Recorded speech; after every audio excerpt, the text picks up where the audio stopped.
Now entering Nerdist.com. Mission Log, a Roddenberry Star Trek podcast. Episode 32, The Changeling.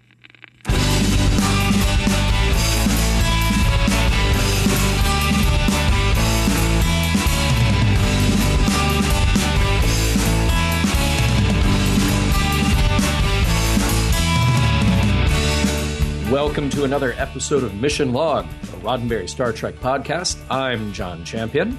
I am Ken Ray. Each week on Mission Log, we watch one episode of Star Trek, then take it apart for messages, morals, and meanings, trying to determine whether it stands the test of time.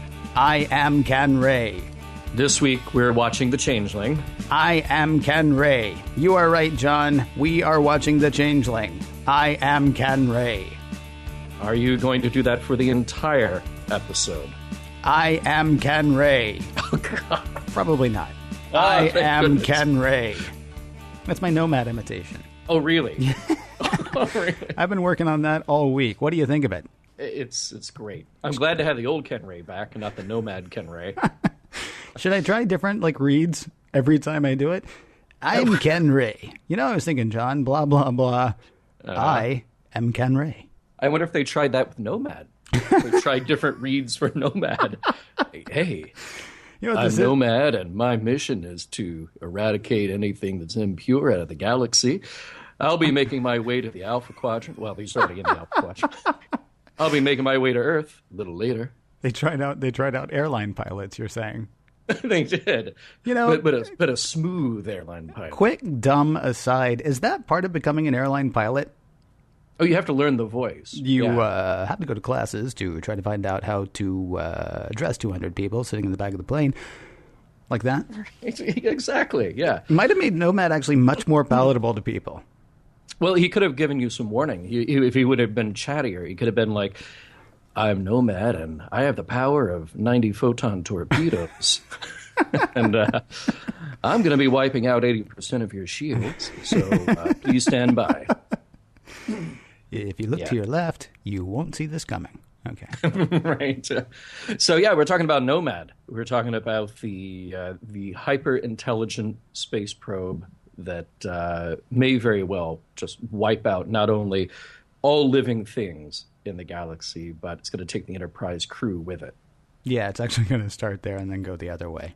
Well, yeah. Yeah.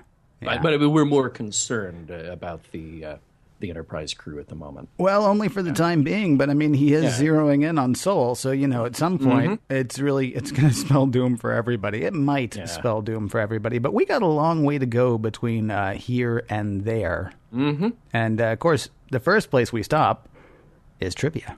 Right, and they had a long way to go with this episode. I'm glad to say that in our tradition of posting rare and unusual documents from the Roddenberry archive, we have one for this episode. We have the original treatment by John Meredith Lucas. Remember that name, by the way, because he's going to come back quite a bit during Season 2. This was dated March 15th, 1967. If you visit our Facebook page or our website, you'll be able to find the document in its entirety. I'm not going to go through point by point because, again, it would just take too long, but there were a few things that I wanted to point out from this. The probe in the original treatment was called Mariner 93 and was launched in October of 2035. And it's either Kirk or Spock calls it the first interstellar space probe. So they give us a point on the timeline there. Now, this is a treatment, so it's not necessarily canon, but I thought it was interesting that they were that specific.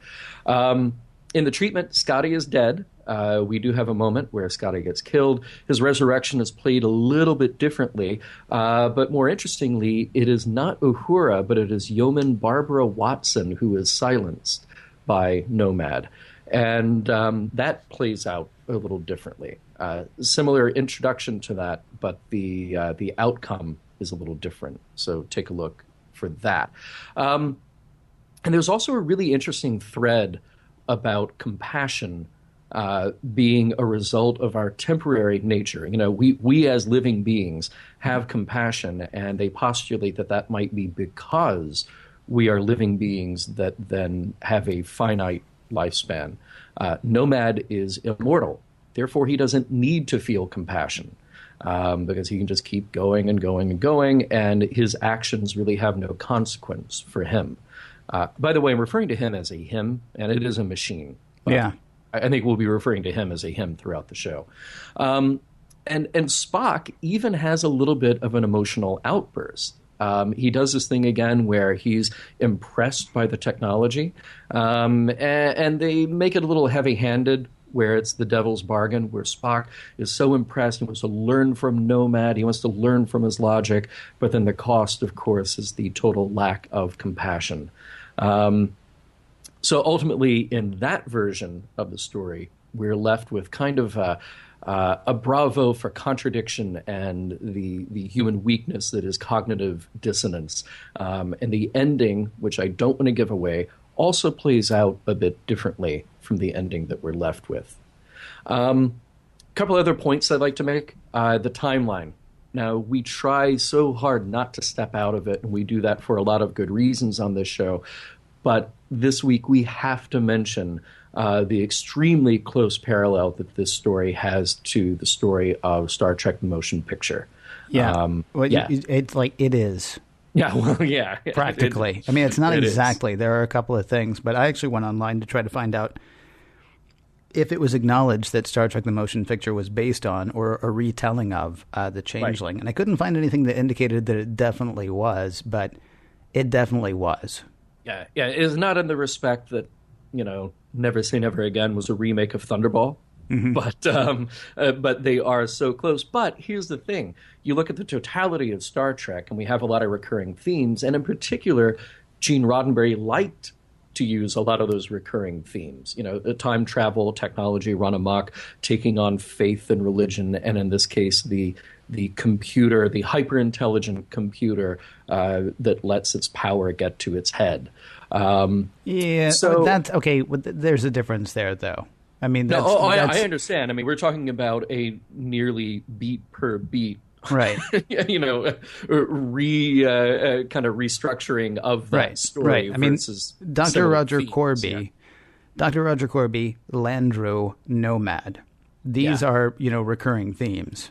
But yes, as you say, I mean, you're practically watching a short version of Star Trek: The Motion Picture. Granted, the it's not quite as groovy because it's not 79, and certainly we don't have the effects. And I mean, and there are differences between the two, but yeah, very similar. Which I guess people might pick up once we recap the story for them. I could save you a lot of time right now. Star Trek: The Motion Picture, -1 bald woman, -1 hour and 45 minutes, equals The Changeling.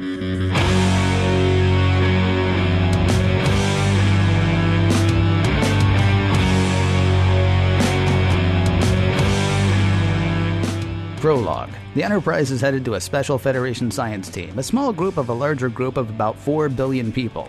There's just one problem. Lieutenant Uhura can't get in touch with any of them. Spock chimes in and says that's because they're all dead. All 4 billion of them. So that's another problem. No signs of disease, no signs of war, no indications of natural disaster. They are just gone. Suddenly the Enterprise shields snap on. Who knew they could do that by themselves? Something has fired on the Enterprise, sending it reeling as we go to the opening credits. Act 1. That was some attack. One hit equivalent to 90 photon torpedoes. They can take like 3 more of those, then they're toast. After some trouble, Spock is able to pinpoint the location of the attacker. The Enterprise fires on it, but to no avail. The opponent absorbs the energy of the hit. It fires back, wiping out the shields of the Enterprise. Now Kirk has an idea. Maybe he'll talk to it. Hi, he says. I'm Captain James T. Kirk of the Enterprise. We mean you no harm. Apparently hoping his enemy will forget that the Enterprise just fired on it. While he's doing that, Spock takes a sensor reading. Whatever is attacking them is tiny, like smaller than a dude. And it would like the Enterprise to repeat its message, please. This is Captain James Kirk of the USS Enterprise. We are on a peaceful mission in this part of the galaxy. We have no hostile intentions. We request identity. After some miscommunication, they get a reply. This is Nomad. My mission is non-hostile. Require communication. Can you come on over? Kirk says maybe it would be better if they beamed Nomad aboard the Enterprise, an idea to which Nomad agrees. What is it that they beam aboard? Well, if it were 12 years later in a galaxy far, far away, I would say it was Boba Fett's jetpack, lit up, though, and floating a few feet off the ground. Something to ponder as we go to break. Act 2. Spock can't tell what's inside Nomad. It has some sort of screen up. The crew realizes in pretty short order that there are no beings inside it, though. Nomad is a machine. A machine that has seen changes. It has perpetual power now, something it got from the Other, about whom we'll hear more later. Kirk and Spock discuss the fact that there was a Nomad probe launched from Earth in the early 2000s, but that was destroyed. Meanwhile, Nomad wants to know the point of origin of the Enterprise. Hey, I know that place, says Nomad. That's where I'm from, too. And you, Kirk, you are the creator. Sorry about trying to sterilize your ship. You are the Kirk, the creator. You programmed me to probe for biological infestations and destroy that which is not perfect. Daddy! Yeah, that's not what Nomad was supposed to be doing. Turns out, by the way, that he killed the 4 billion people the Enterprise had been on their way to see, though he left the system in which they lived intact, which is just a taste of Armageddon. Kirk wants to know why Nomad keeps calling him the creator, though Spock waves him off that question. Away from Nomad, Spock says he thinks this really is the Earth probe Nomad, though not as it left Earth. It was badly damaged at some point, though it apparently repaired itself. Now a bit of background. Nomad was built by Jackson Roy Kirk, a brilliant though erratic scientist who had this idea, build a perfect thinking machine capable of independent logic. And it looks like Nomad is confusing Jim Kirk with Roy Kirk, which is probably what saved them from destruction. Something happened to it, though. It was originally supposed to seek out new life. Now it's seeking perfect life, and woe be upon any imperfect it happens across. Meanwhile, they've left Nomad with Lieutenant Singh, who's chatting up Nomad, but getting nowhere. Lieutenant Uhura calls for some report, and while she's waiting for Singh's answer, she starts singing. This triggers something in Nomad, and off he goes to find her on the bridge. When he does, he wants to know what the singing is about. He doesn't understand it. He probes her mind, wiping it clean in the process. Scotty rushes to her aid, but Nomad repels him across the room. He's dead, Jim. And so is Act 2. Act 3. Scotty's dead and Uhura is now a blank slate. Nomad, it turns out, can fix Scotty, though there's nothing he can do for Uhura. They'll have to start re-educating her themselves. By the way, does the creator really want Scotty brought back to life? He's, kind of imperfect. Just fix him, says Kirk, which Nomad does. Kirk has Nomad taken to security, telling Nomad that it's actually some sort of observation something or other.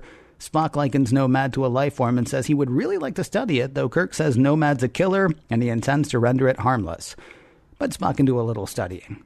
Well, he could if he could get past its screens. Kirk, the creator, orders Nomad to lower its screens, which it does, and that does no good for Spock. He's going to have to pull a Vulcan mind probe. Risky, but he's got to check it out. Nomad was hit and damaged, we learn. So was the other, Tonru, an alien probe of great power. It was supposed to sterilize soil samples, not people. They get together, though, and become one. That saves Nomad, though it also warps his thinking, giving it the sterilize imperfections imperative. Kirk likens the new Nomad to a changeling, assuming the identity of what had been there before. Hello, non-sequitur, how you been? Nomad, meanwhile, decides it's time to leave his cell. Security tries to stop him and is vaporized by Nomad. Nomad goes to engineering and starts looking around. Wow, this place is inefficient. He sets about repairing it, which gives the Enterprise more power than it can handle. It'll break up if it keeps up at these speeds. Kirk orders Nomad to knock it off, which Nomad does. Spock brings news of the apparent death of the 2 security guys, which angers Kirk. Nomad explains that those biological units were imperfect. Hey, I'm a biological unit, says Kirk, which he probably shouldn't have pointed out. Nomad is less interested in following orders now. There is much to reevaluate before reaching the launch point. That's right, Nomad wants to go home to Earth, where he will likely find a planet full of imperfections just waiting to be sterilized. Act 4. Roaming the ship, Nomad kills a couple more security guys and begins taking over the Enterprise. And he's totally ignoring Kirk. Kids. Also, Nomad is shutting down life support on the Enterprise. Kirk orders Nomad to turn it back on, but Nomad thinks not. Yes, the life forms on the Enterprise will be destroyed, but let them. They are imperfect. The Enterprise will be fine. It's imperfect too, but it can be fixed. Time now for a little mental jujitsu. Hey, Nomad, you were built by imperfection, so how can you be perfect? Everything that is an error must be sterilized, but you thought I was your creator. I'm not. Ha ha, you made a mistake. That makes you imperfect. Now stand back and watch Nomad destroy itself in a logic loop. Actually beam it off the ship and watch it destroy itself in a logic loop, since when it blows, boom. Kind of bums Spock out to have to destroy an intellect like Nomad, though Kirk makes a joke of the whole thing. The end. Ken, I ask you very seriously. Yeah. If someone asks if you're a god, what do you say? You say yes. There are two things Ghostbusters taught us. Yeah. If someone asks a god, you say yes, and these stairs go up. Right. Yeah. I that little moment where Kirk kind of hesitated, but Spock jumped in. Oh, yes, he's the creator. Absolutely. You got Spock. the creator right here. He's building stuff all the time. Please. Right. He's totally the creator. You know what I found most amusing? Well, actually, there were a few things that I found amusing in this episode, but I was really amused that Kirk actually says, he's worried about Nomad going back to Earth because he's afraid that Nomad will carry out its prime directive, which is weird because nobody pays attention to the prime directive, at least so far in Star Trek. So, why Nomad would be any different? Maybe it's because he's a machine. Or it's a machine. It's a nomad. Yeah. By the way, I also like how you saw this in 60s TV all the time, but anytime you have to show somebody to, they bring up on a view screen or whatever, they have to show the person, they always have a headshot. You left this out of the trivia. Yeah, you're talking about Roy Kirk. Right. The guy who actually built Nomad. So we bring him up on the viewer. Yeah, you left this out, though. That was, according to something I read somewhere, and I wish I could cite the source, that was the director of the episode. I believe you're right. And he's wearing Scotty's dress uniform. That's kind of weird, because it's the early 2000s was when... Right. But he was a forward thinker. Yeah, might have been part of the erratic thinking. He may have been like, I'm going to build a thinking machine, and also we are all going to wear the coolest uniforms in the future. I'm going to go ahead and wear mine now. Right. Although let's be honest, we've both been to Vegas. I mean, we kind of do that. We're in it now. Yeah, we kind of do that now. But I'm really glad to see that in the future we won't all just have Facebook photos that represent us. So if somebody looks up a historical record about me, it'll be a nice looking headshot, preferably in a really flashy red uniform. It won't be just a Facebook, self-portrait in the bathroom mirror. We should probably go ahead and take those.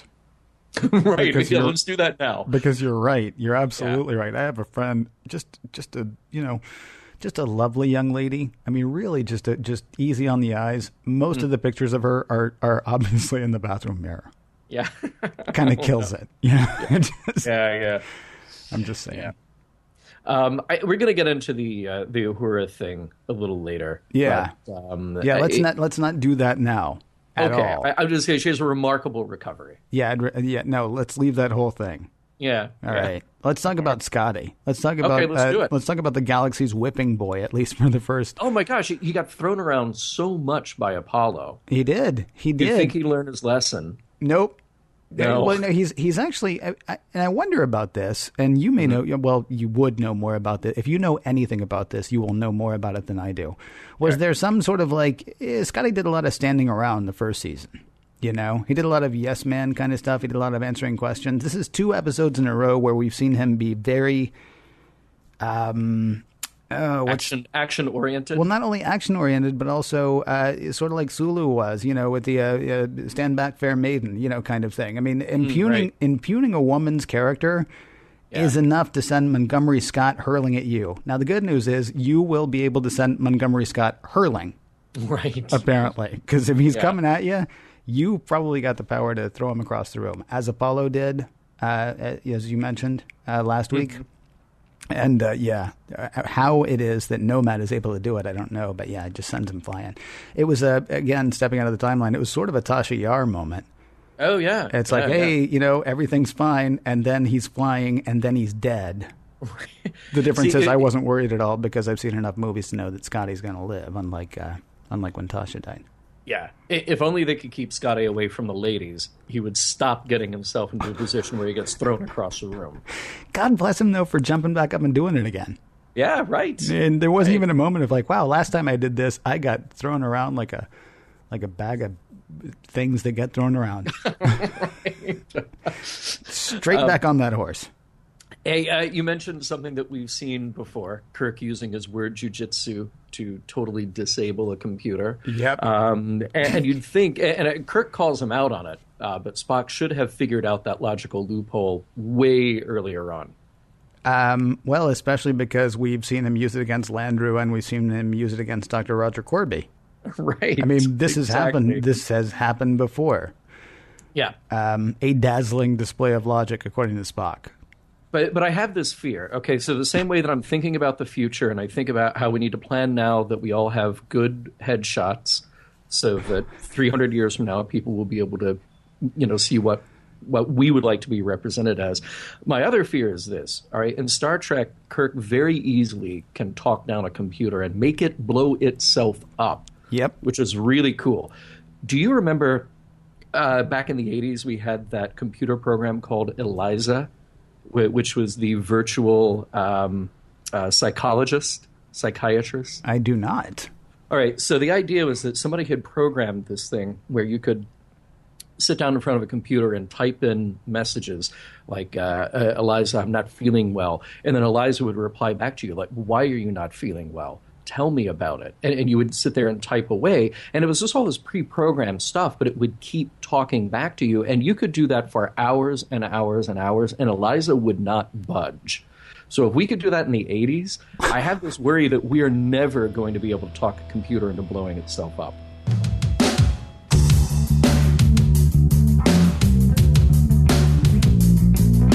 You know what is really funny? When the carbon-based life forms with whom you work joke about making computers blow themselves up.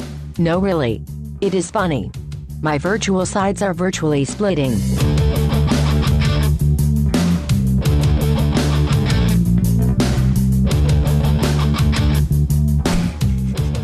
Sorry, John. I was just finishing burning my bra. Oh. No. No, it's forgive me. You see, that's probably a sexist thing right there. I'm not blameless, but for some reason the sexist thing always pops up for me on Star Trek. I don't know why that is. We can talk really quickly. You said, I think in the first segment, that we're probably going to be referring to Nomad as male. There are a couple of reasons to do that. For me personally, I think of the Alfred Bester novel, The Star Is My Destination, wherein Gully Foyle was named Nomad by some people that he came across, or that came across him someplace. So there's one reason to do that. Great novel, by the way, if you haven't read it. It's also got some serious sexism issues, but there's some really fascinating things in there. Go read it, and you'll probably be happy. The second reason that we could do that is because he has a male voice. But the third is... Right. Women, huh? Yeah. Am I right? Carbon-based life forms. So he comes across Uhura, right, after the whole, she's singing. Right. Maybe she wants to cut that out, by the way. Because when she sings, bad things happen. Unless she's, like, performing. Because remember that time she was singing for Riley? And somebody poisoned him? Right, and she sang for Charlie Evans, and that didn't go too well. That didn't go too well, that's true. And now, she's singing, and that's going to get her mind erased. How that happened is Nomad comes up, and he says, what are you doing? And she's like, oh, I'm singing. I felt like music. And he doesn't get that, so he goes to probe her mind. Yeah.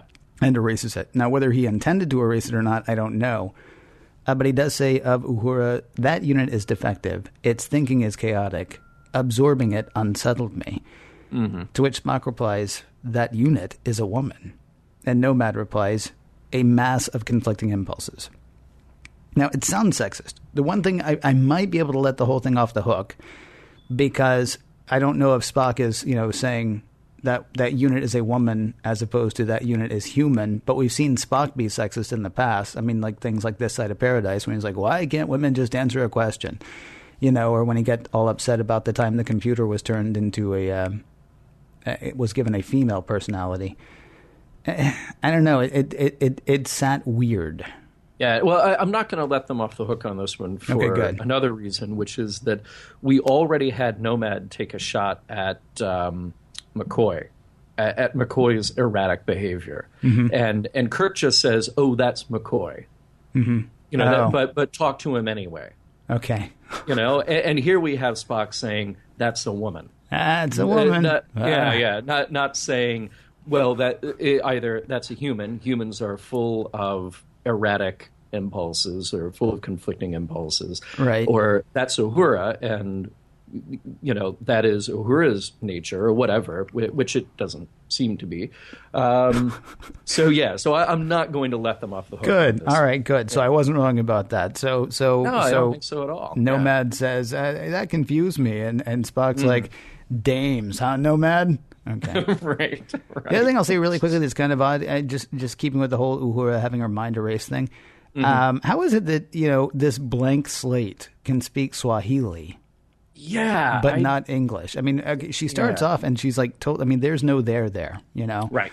But then she's learning how to read. The dog has a ball, I believe was the sentence that got her stymied at this one point. Right. So while Nurse Chapel, with a fabulous wig. A multifaceted woman, by the way. While she's re-educating Uhura, Uhura gets frustrated sounding out the English sentence, the dog has a ball, but she starts complaining in fluent Swahili. Right. And the white blonde woman says, no, English, none of your silly talk. I mean, she doesn't actually say that. What she says is, no, not in Swahili, in English. Yeah. Okay, yeah. She speaks Swahili. She speaks fluent Swahili. Right. Are we re-educating her like, okay, well, she's like an amorphous blob and we're going to bring her back to thinking? Or are we sort of imperialistically saying, yeah, it's cute that you can make your funny little noises, but come on, a dog has a ball. Right. There is something that again, and this is looking for issues. Well, that whole thing could have been fixed with one line because, again, you start out with the premise that she is totally wiped clean. There is nothing there at all. Yep. And by the end of it, McCoy says, well, in another week, she'll be fine. Yep. So she has remarkable learning capability. Once we wipe all that Swahili out of her memory. Right. But it all could have been fixed with one line, which is to say that, Nomad scrambled her brain or temporarily wiped her out, or we just have to go back in and sort of make the connections. We have to, re-educate her a bit. And maybe that's what we're supposed to do ourselves. Mm-hmm. But yeah. Yeah. Right. It didn't go so well. It's also that thing is kind of interesting because they're like, okay, well, she's a blank slate, and then Kirk says, well, we'll have to re-educate her. And Bones is all excited. He's like, yeah, I could do that. And then he seems to go back and forth throughout the episode, like, I don't know if it's going to work. And then he's like, oh, yeah, it's totally going to work. Yeah. Right. I don't know. That was kind of, I assumed that they had a way that they were going to do that. And it turns out the way that they're going to do that is get Nurse Chapel. By the way, quick aside. Yeah. She, Nurse, first of all, fine Vulcan chef. Yes. Re-educator of the, completely mind erased. I'm thinking in a more enlightened time, she might have made a great first officer. Oh, that's crazy talk. You mean the first officer, like the number one officer? I know. Well, maybe someday. Yeah. Well, there were other things that I liked about this. Well, first of all, I think that we've come back up. You didn't like any of that. No, I didn't. No, okay, good. No, I didn't like that, but it was an interesting point of conversation. Okay, good. It was a very interesting point of conversation. I love the sexism in Star Trek so much, and the white imperialism too. Other interesting points in the show. Yes, I'm sorry to interrupt. Yeah, Go Ken. ahead. Well, unlike our T-shirts that we have now, we come across a being here that is decidedly not a carbon chauvinist. I think Nomad is definitely not cursed with being a carbon chauvinist. Yeah, I've actually talked to Rod, the bringer of the shirts, about needing some sort of silicon supporter shirt because while I do have the carbon chauvinist shirt, I have a hard time wearing it because I'm not that guy. I mean, as I think I've mentioned here before, but I'll go ahead and say it again. I don't like using the term artificial intelligence because if we eventually get to that, it's going to be intelligence. Won't be artificial. Yeah. Right. Well, I mean, except I think it will be. I think people will call it that. And, totally, get novels like Robert J. Sawyer's Mind Scan or, other ones where an intelligence that's not in a human brain that, we can look at and poke at, and say, look, that's human brain shaped. Mm-hmm. I think intelligence that's not completely organic is going to freak people out. And I think they'll use terms like artificial intelligence, and probably we should go ahead and practice not doing that.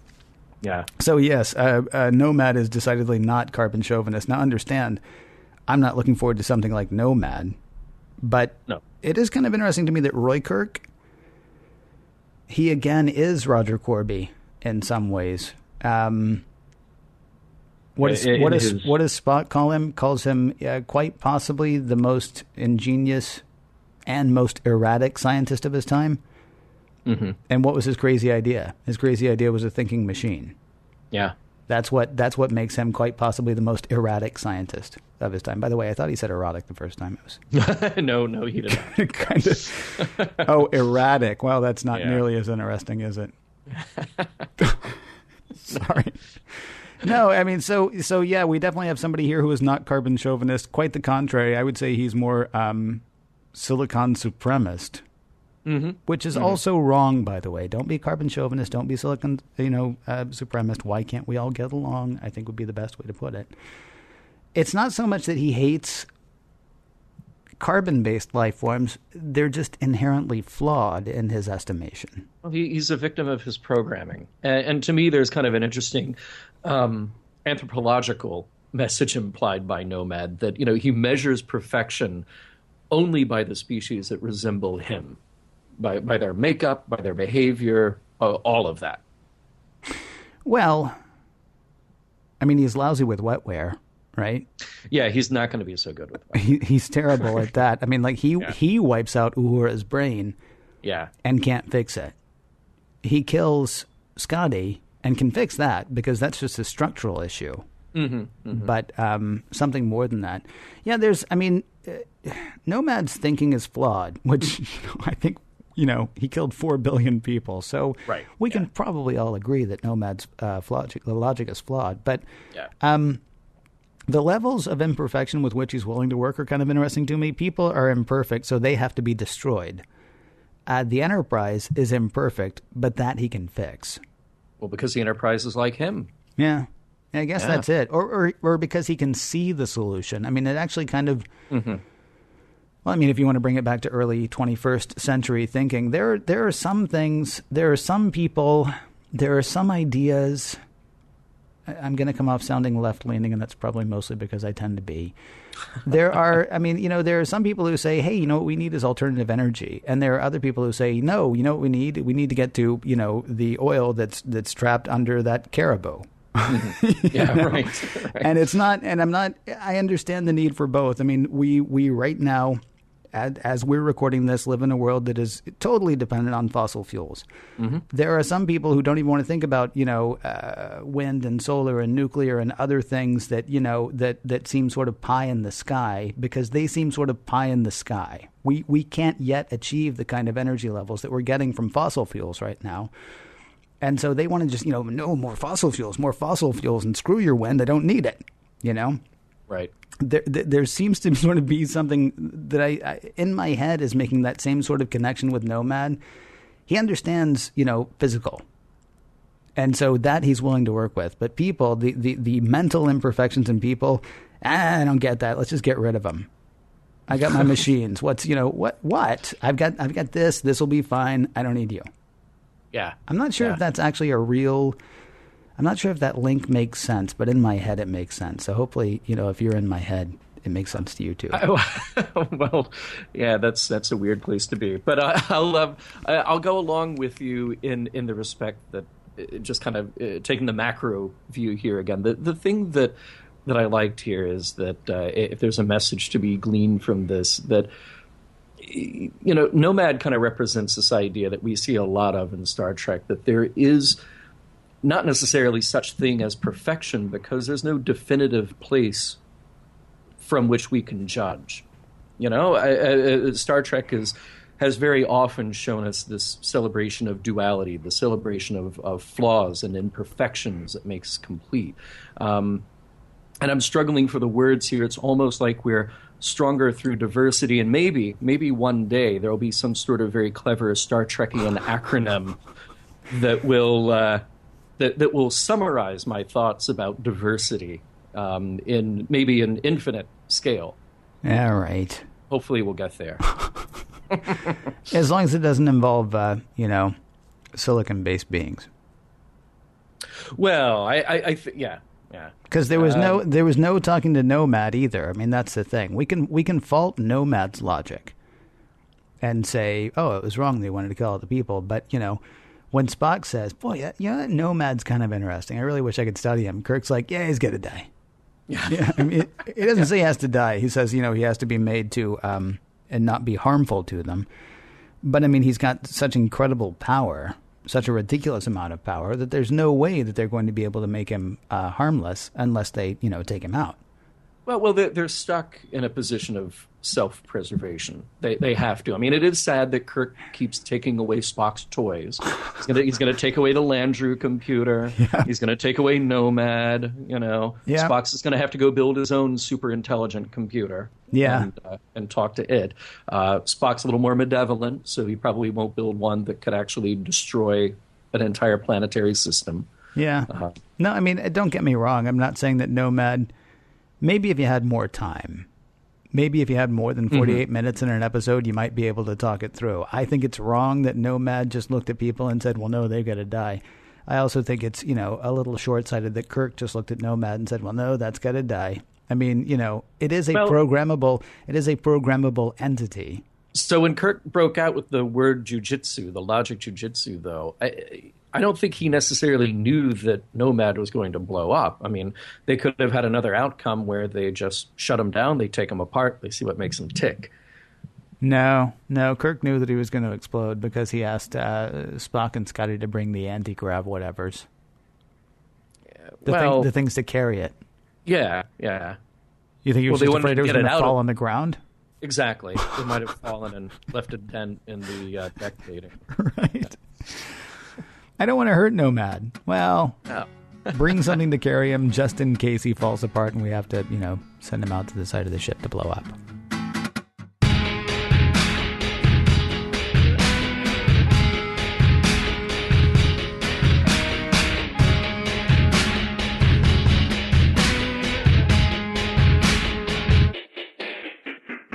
Oh, the laughter continues. I don't want to take too long here. There may be some more hilarity about the destruction of silicon-based intelligence.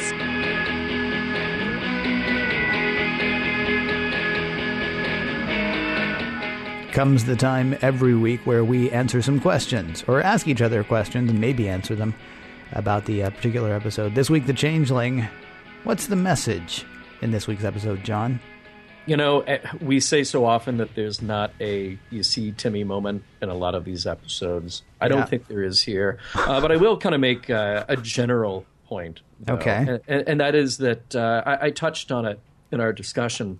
I think that Star Trek is really good, at least in what we've seen so far. It's really good at celebrating human imperfection. Mm-hmm. And we've done that here. We hold ourselves up to this seemingly perfect device or perfect intelligence, or at least one that thinks it is perfect.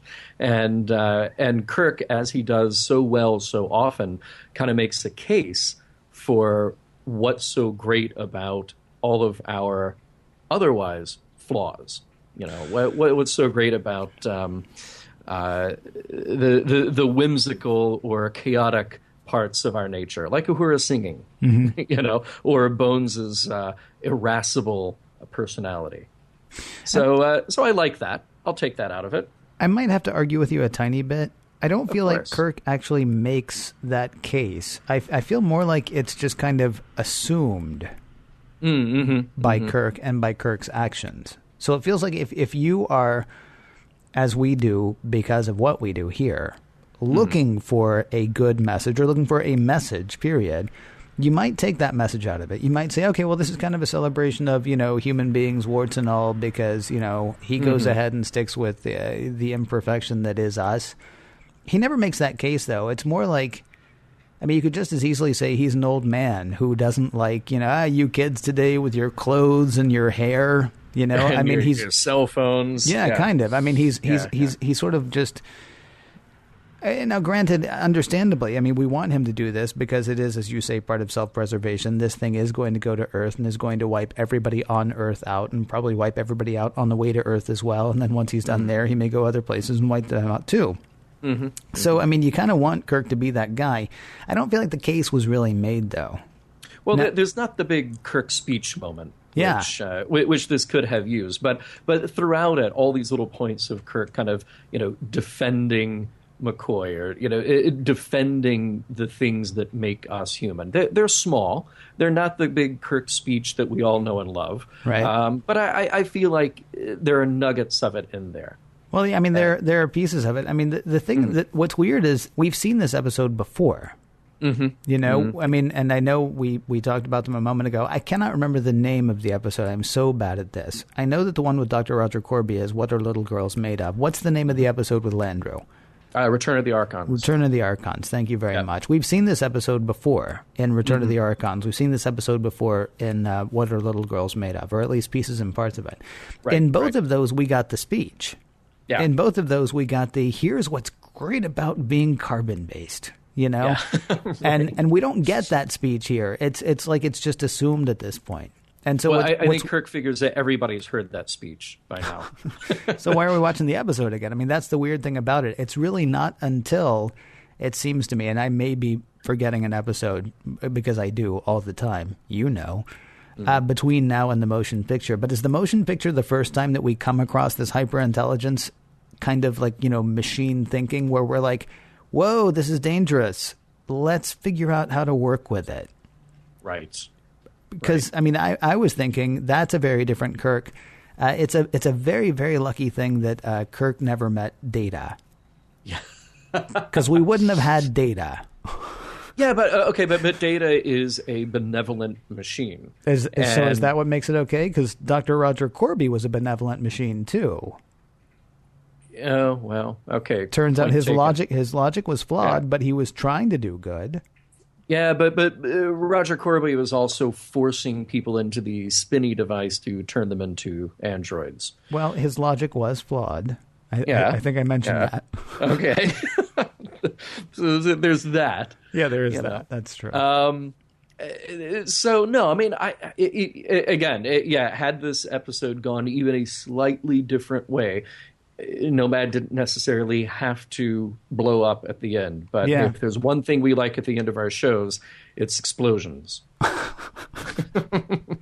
I would like to have seen some sort of, we're going to talk. I would like to have seen some sort of ongoing dialogue.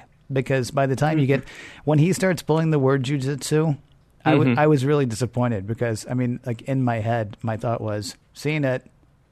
Yeah. Because we have. I mean, we've seen this exact, although maybe a little bit more goading. It was really kind of bad, And I know why he's doing it. It's because he wants to keep him in the logic loop. But it's really bad when when Nomad is really just about to blow and they are putting him on the transporter to send him off into space where he will blow up. And just before he goes, Kirk's like, "You're imperfect." He throws in that last little jab. Right, which it's not the last little jab. I know it's to keep him in the loop, but I mean, it becomes very, it is very carbon chauvinist. Yeah. So, I mean, I might be tempted to say the message up to this point seems to be you can't recreate intelligence, and so you shouldn't try. It's the whole Frankenstein thing. Oh, this is going to end in tragedy. No. Carbon-based life forms. That's the only way to go. Carbon-based thinking. That's the only way to be to this point. Now, do I think that they would have said, that's definitely a tenet of Star Trek? No, I don't think anybody would have said that's definitely a tenet of Star Trek, but it just happens to be, at least up to this point. Now, we do know that that's going to change. Sure. Although it's still going to be fraught with peril. Yeah, but I'll take what you're saying kind of a step further and say that, this idea of perfection is untenable, unreachable, because there isn't truly an objective standard of what is perfection. Yeah, but the only thing that thought it was perfect, the only thing that thought Nomad was perfect was Nomad. I mean, maybe what you're actually looking at is an indictment of thinking that you know what's right to the exclusion of all other thought. The only problem is you can't really say that that's a treatment in this because Kirk thinks that he knows what's right to the exclusion of all other thought. He never takes a moment to say, hey, maybe this Nomad is something we could talk to. In fact, he only talks to Nomad when they run out of ammo. Not when they run out of ammo, but when they can't take another hit. So Nomad attacks them, they fire back, Nomad attacks them again, they can't take another hit. So now Kirk thinks, I'm going to try to talk to whatever's out there. True, but to his credit, they do end up doing the mind meld a little later. Yeah, I realize it's all later. But they do try all of these various ways to communicate. And again, it's a little unfair to step out of the timeline like that. But by the time we get to the motion picture, that whole dynamic has changed a bit. Yeah. What Kirk's decisions are about how to handle it. So it almost sounds like we're going to say this episode does not hold up. It almost sounds like I would say you can watch, I would say What Are Little Girls Made Of more than Return of the Archons. But it almost sounds like we could say you could watch What Are Little Girls Made Of and you could watch the motion picture and you've got this episode. I was disappointed by the end, and yet for some reason this episode was not terrible to me. I mean, it wouldn't be one of my favorites, but I'm curious what your answer is. Does this episode hold up? I actually think it does. Yeah. Weird, right? Because it is weird. We've done it before. We've seen it before. Yeah. We're going to see it again, and yet there's something about this episode that's compelling. Yeah. I really like Kirk's frustration with the thing. Yeah. I really like all the points that they try to outsmart Nomad and can't until the very end.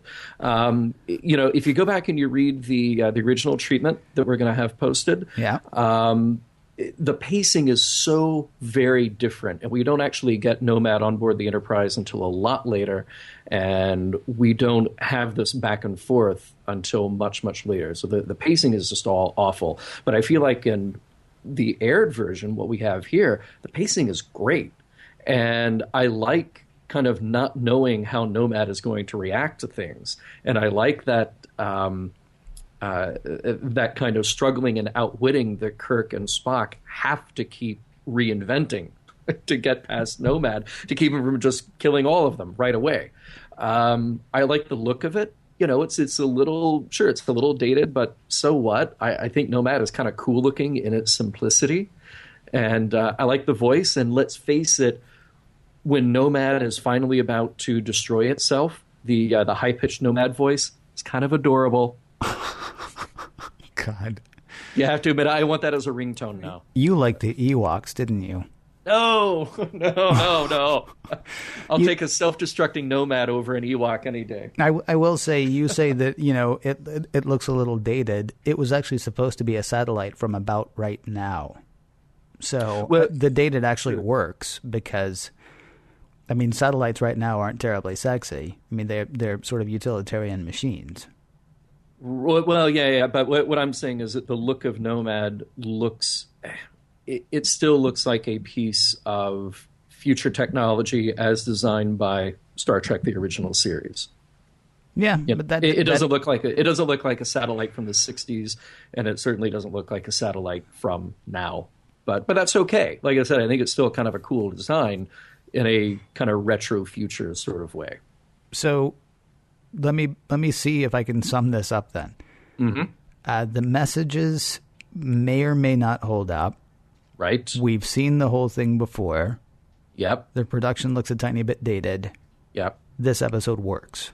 Yeah, it's cool. It just is. That makes no sense at all. Anyway, that's our take on it, but we are, of course, curious to hear what your take on it would be as well. We would love to hear from you. You can reach us on Facebook, on Skype, or on Twitter, all of those with the handle Mission Log Pod, or you can call us, 323-522-5641. That number again is 323-522-5641, as They Might Be Giants say, free when you call from work. You can email us at missionlog@roddenberry.com, and don't forget to check out our super cool website, missionlogpodcast.com. Remember, we may use your comments on an upcoming episode of Mission Log.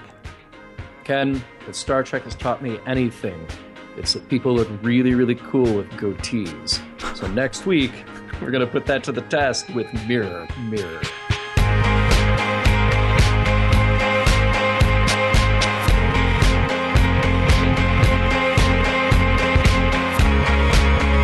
Some of the music for the Mission Log provided by Warp 11, online at warp11.com, and from the album Messages by Key Theory, free to download at kitheory.com.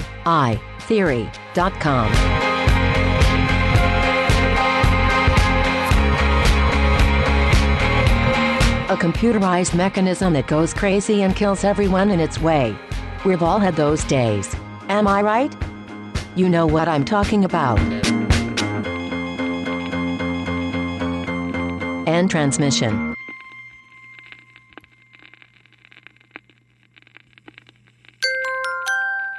Now leaving Nerdist.com.